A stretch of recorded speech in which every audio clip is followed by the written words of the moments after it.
Hello बच्चों, ये 10th class के विज्ञान की बहुविकल्पी प्रश्नों की वीडियो है जिसमें छोटे छोटे से प्रश्न दिए हुए हैं। इन्हें समझेंगे, कॉन्सेप्ट वाइज चलेंगे। कोई प्रश्न है उसके सारे कॉन्सेप्ट समझा के चलेंगे कि कैसे होना है। तो पहला प्रश्न है कि उत्तल दर्पण से प्रतिबिंब सदैव बनता है। उत्तल दर्पण है ये, तो उत्तल दर्पण में प्रतिबिंब सदैव कैसा बनेगा। उत्तल दर्पण पहले तो जानते होंगे आप, वह दर्पण जिसमें परावर्तन उभरे हुए सिरे से होता है वो उत्तल दर्पण होता है। ठीक है, इसमें सारे के सारे जो प्रतिबिंब होते हैं वो आभासी, सीधे और छोटे बनते हैं। पहली बात तो ये है कि इसमें सारे प्रतिबिंब कैसे बनते हैं, आभासी, सीधे और छोटे। दूसरी बात ये है कि इसमें जब अनंत पे रखी होती है वस्तु तो फोकस पे बनता है। वस्तु जब अनंत पे रखी होगी तो फोकस पे बनेगा। और हर कंडीशन में इसका प्रतिबिंब है वो फोकस और ध्रुव के बीच में बनेगा। आभासी, सीधा और छोटा, दर्पण के ध्रुव तथा फोकस के बीच। तीसरा प्रश्न ये आता है कि उत्तल दर्पण का हम लोग प्रयोग कहाँ करते हैं। तो उत्तल दर्पण का प्रयोग वाहनों के जो साइड मिरर होता है उसमें करते हैं। तो ये 3 प्रश्न इससे बने, तीनों को आप समझ लेंगे कि उत्तल दर्पण में अनंत पे रखी होगी तो फोकस पे बनेगी, अन्य कहीं भी रखी होगी तो फोकस और ध्रुव के बीच में बनेगी। और दूसरा है कि इनका प्रयोग कहाँ होता है, तो वाहनों के साइड मिरर में। ठीक है, ये इससे बनने वाले और संभावित प्रश्न हो गए उत्तल दर्पण से। क्लियर। अगले प्रश्न पे चलते हैं। जब प्रकाश किरणें, अब इसमें ऑप्शन देखेंगे तो उत्तल दर्पण से प्रतिबिंब सदैव बनता है वक्रता केंद्र तथा फोकस के बीच। गलत, क्योंकि वक्रता केंद्र इधर हो जाएगा। अगला हो जाएगा वक्रता केंद्र तथा अनंत के बीच, हो ही नहीं सकता। अगला हो जाएगा ध्रुव तथा फोकस के बीच, तो यही सही है, ध्रुव तथा फोकस के बीच। ठीक है। अगला है जब प्रकाश किरणें एक माध्यम से दूसरे माध्यम में जाने पर अभिलंब से दूर हट जाए। तो बेटा ये अपवर्तन का प्रश्न है।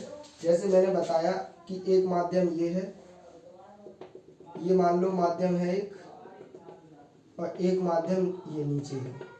ये माध्यम है सघन और ये माध्यम है विरल। ठीक है। जब प्रकाश की किरण एक माध्यम से दूसरे माध्यम में जाए और अभिलंब से दूर हटे तो इसका मतलब यह है कि वो सघन से विरल में जा रही है, हमेशा याद रखो। और अभिलंब की ओर झुके तो विरल से सघन में जा रही है। क्लियर।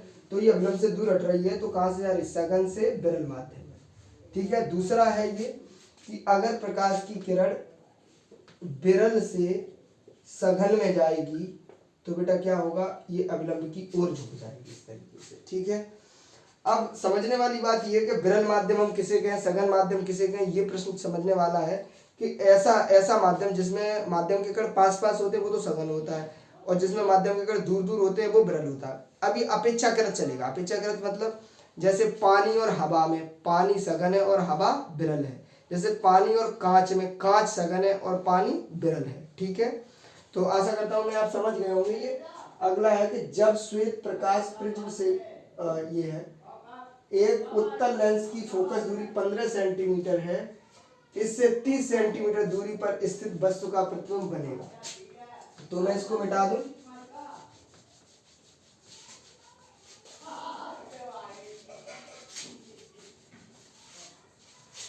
एक उत्तल लेंस की फोकस दूरी 15 सेंटीमीटर है। तो पहले मैं बनाऊंगा एक उत्तल लेंस बनाऊंगा, इसकी फोकस दूरी कितनी है बेटा, 15 सेंटीमीटर। ये फोकस दूरी 15 सेंटीमीटर है। ठीक है। इससे 30 सेंटीमीटर की दूरी पर वस्तु रखी है तो प्रतिबिंब कहाँ बनेगा। देखो फोकस दूरी अगर 15 है तो 30 सेंटीमीटर पर रखी, इसका मतलब ये कहाँ रखी है, वक्रता केंद्र पर रखी है। ये कहाँ, रेडियस ऑफ कर्वेचर, ये वक्रता केंद्र, यहाँ पे कोई वस्तु रखी। और तुम्हें खूब मैंने पढ़ाया है कि अगर वक्रता केंद्र पर कोई वस्तु रखी है तो उसका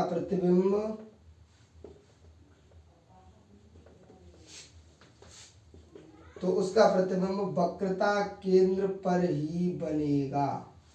कहाँ बनेगा, वक्रता केंद्र पर ही बनेगा। वस्तु के बराबर बनेगा, उल्टा बनेगा।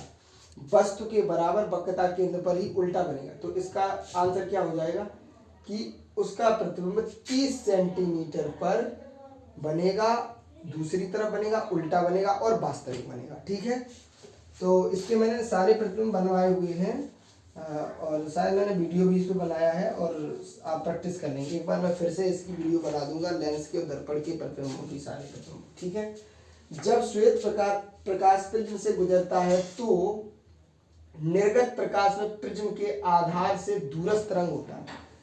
देखो प्रिज्म है, प्रिज्म क्या काम करता है, देखो इससे दो घटनाएं जो इंपॉर्टेंट है, तो प्रकाश का वर्ण विक्षेपण और प्रकाश का प्रकीर्णन।